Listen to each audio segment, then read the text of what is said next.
Ree here. Thank you so much for joining me. Om Guha Kalike Namaha.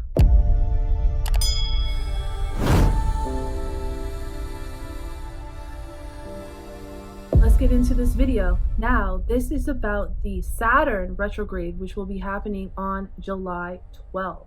Saturn will first retrograde into Uttarabhadrapada Nakshatra, the second pada, which is Virgo Navamsha. And then on August 16th, it'll go back into the first pada, which is Leo Navamsha. Then it will go into the fourth pada of Purva Bhadrapada. And that's when we're going to see the most extreme events, October 3rd. And then January 19, 2026, it will go back into Uttarabhadrapada, into pada 1. So let's go over that. Saturn in Uttarabhadrapada is here to break the kind of bondage that we have. That could be in relationships, work, or the ego. Can help us ascend by breaking this bondage. So things will start to slow down as we reflect more internally and review certain matters in our lives. Karma starts to intensify. Saturn gives us the results in an odd manner when it's retrograde, or an obsessive manner, or it can be a reversal of what was previously happening.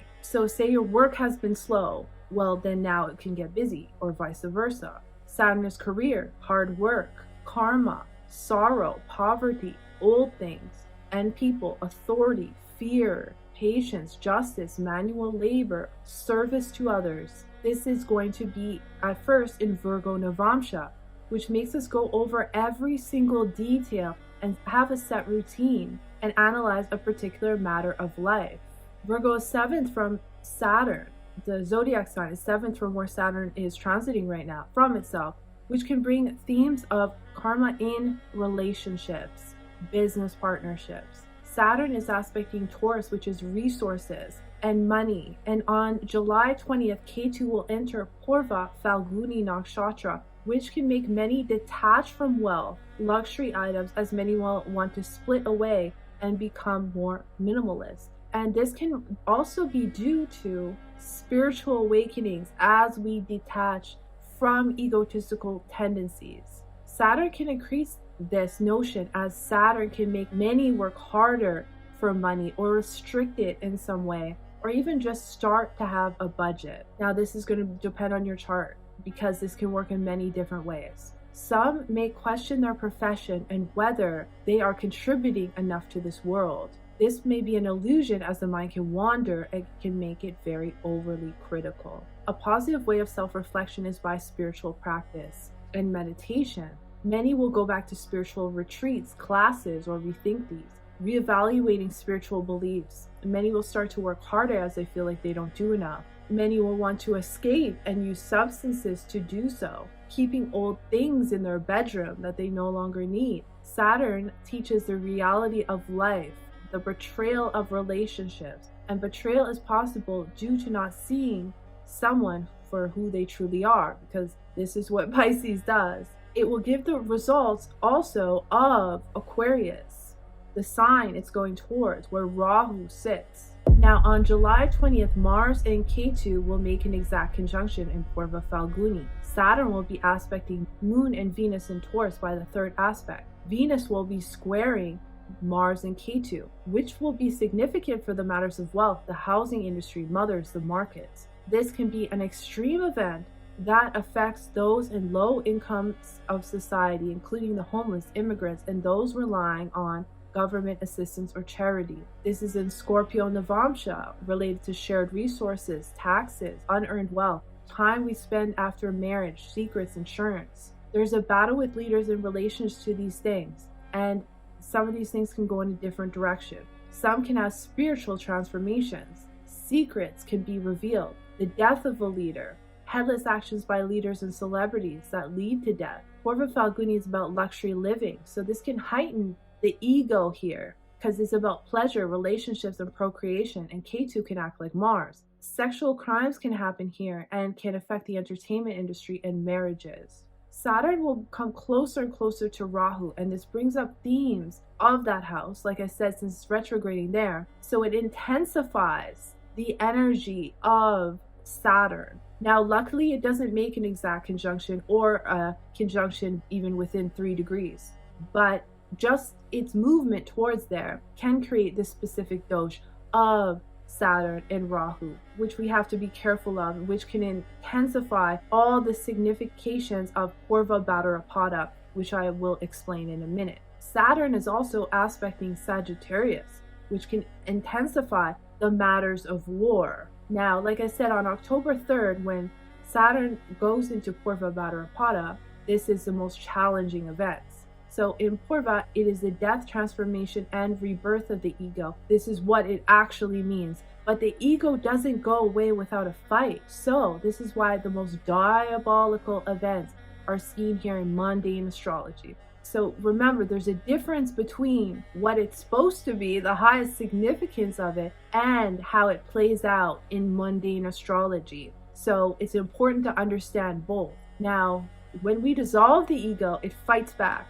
And it can start to do this and take over out of revenge. It clings to the material world, and death is seen as only a means of letting go. So if you're willing to let go, then you are able to ascend into enlightenment. If you can't let go, then you are left in the funeral cot. It brings sudden changes as it's ruled by Aja Akpada, which is a form of Rudra and Agni, which is a fire god. The fire in the sky that we cannot see. This can bring about more false flag alien invasions. Is the lightning in the sky that suddenly hits without warning. On this day, Venus will conjunct Ketu, which is showing a split in direction in terms of resources or partnerships, which can impact families. Saturn and Purva create problems with morality. Jupiter can impact those that work with their hands, but also trade and independent business owners at this time. Jupiter will be trining this, so there is a sense of renewal as well. And it is possible for some that finances can come back, like paying off debt, but this debt can increase for others. What is needed here is bravery and action. Mars will be making a sixth aspect onto Saturn at this time. This exact sixth aspect will happen on September 20th. A conflict with the law, independent business owners, architects, designers, craftsmen, arts. A transformation is occurring through a challenge, which is a part of a dark agenda that has to do with the leaders in power. Remember, Purva Bhadrapada is all about secret societies, Illuminati, people at high levels with dark agendas. The elite of society that worship dark entities or demon-like entities. This is the dark part of Purva Bhadrapada. On September 21st, there will be a clash with civil servants, common people, and leaders, as Saturn and Sun will make an exact opposition, and it can have to do with the government. On October 18th, Jupiter will move into Cancer, which will be trined by Saturn, which can give power to Cancer in order to transform itself for the positive. Saturn in Purva Bhadrapada will bring the karma of extreme events, as we saw from December 2024, April 27th of this year. That's when it was previously in Purva Bhadrapada. So we can be reviewing these events, or there can also be more events occurring. War, government making extreme changes that benefit themselves but don't seem legal, firing of humans to be replaced by AI. Remember, we still have Rahu over here. Mass killings. There was a stock market crash on April 4th. That was the biggest stock market crash in a very long time. I don't know much about the stock market, so I don't know. It seemed like a record, they say. Well, Saturn will be at that same degree again between November 20th and December 5th.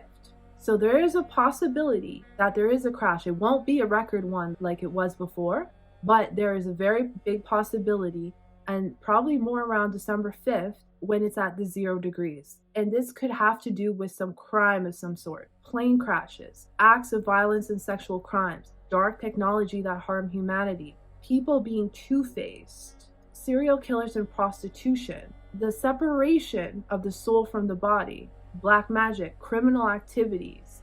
So this was the beginning of trials, celebrity trials. So we could be reviewing those things as well, but it's all an illusion, so just don't even get caught up in it. I told you guys in the beginning of the year there's going to be a trial this year, and I think I said that last year. There's going to be a trial that is likened to the O.J. Simpson trial, and it's going to be scripted just like that. And what did we have? We had the Diddy trial. Also, Tantra practice. Starting next year, the heightened interest in Tantra will dissipate, and those who are really meant to walk this path will remain, and those who jumped on it because they saw it popular on podcasts will be gone. So there's been an influx of people wanting to learn Tantra because they're seeing it on social media. People wanting to do podcasts about Tantra to make money. I've seen this because a lot of these people are asking to interview me and I decline.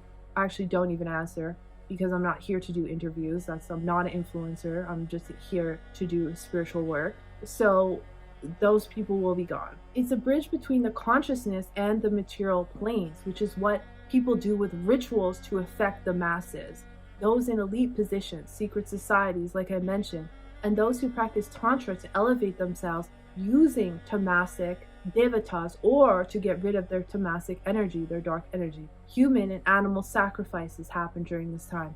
A reversal of wealth, or how wealth is distributed, digital currencies. So Saturn retrograde will be happening until November 27th.